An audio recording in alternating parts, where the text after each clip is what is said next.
These two leaders have distinct governance styles and priorities, which have shaped the Ebonyi State's development trajectory in different ways. And so, we are talking about their different personalities and how they've governed Ebonyi State to the next level so far. Let's take a deep dive into their achievements and public perception.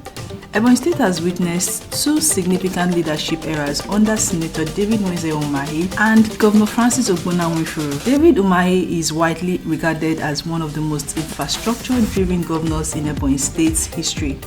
During his tenure, he focused on massive road construction, bridges and flyovers, transforming Ebonyi State into a modernized state with improved urban aesthetics and connectivity. In terms of road infrastructure, David Umahi constructed over 20 flyovers across the state, enhancing transportation and decongesting major roads in the state.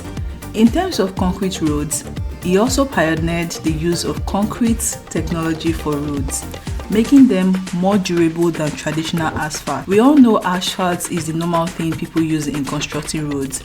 Well, when it comes to David Umahi, he introduced the use of concrete. This innovation set a new standard for road construction in Nigeria. Moving over to education and healthcare, schools and hospitals were renovated and equipped, although some critics argue that funding for education and health was not as extensive as infrastructure projects. And moving on to the signature projects that took Ebonyi State to the world, to the limelight, the Ebonyi International Airport. Umahi initiated and oversaw significant progress on the Ebonyi State International Airport, positioning it as a key regional transport hub. There is also the Ebonyi Shopping Mall and the university.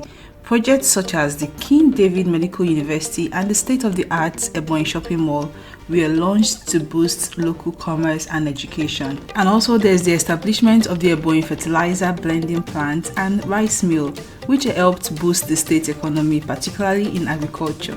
Moving down to Francis Nwifuru. Governor Francis Nwifuru, who is Umahi's successor, has taken a different approach, emphasizing welfare programs, grassroots and empowerment, and completing unfinished projects. His key achievements so far are the civil servant salary review. One of Nwifuru's first major actions was increasing salaries and allowances for civil servants, prioritizing their welfare. Also, there is water supply projects. His administration has focused on reviving water projects across Ebonyi State, ensuring clean drinking water for rural and urban communities. In terms of healthcare and education investments, Nwifuru has also continued Umahi's educational reforms while expanding funding for primary healthcare centers and hospitals.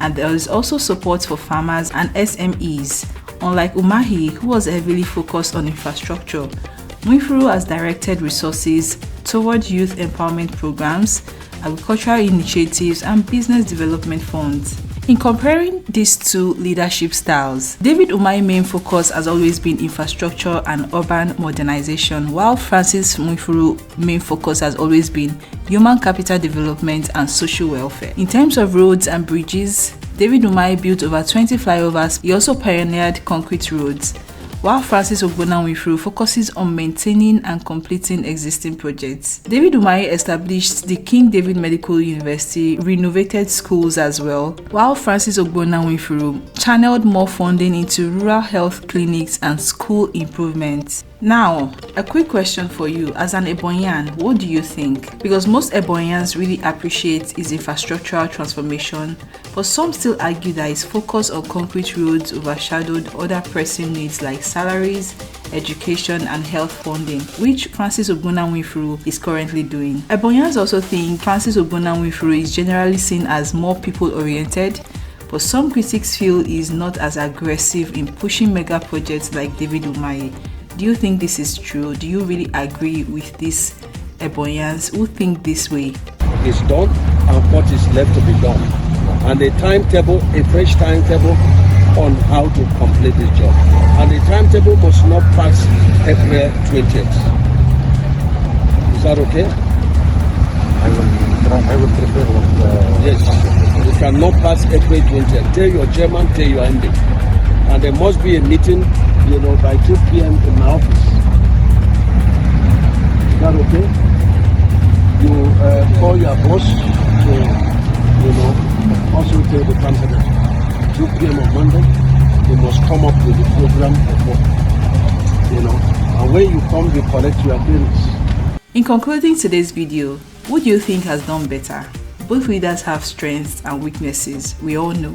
Umahi laid the foundation of modern Ebonyi State with infrastructure, while Nwifuru is focusing on the people and ensuring government projects benefit everyone.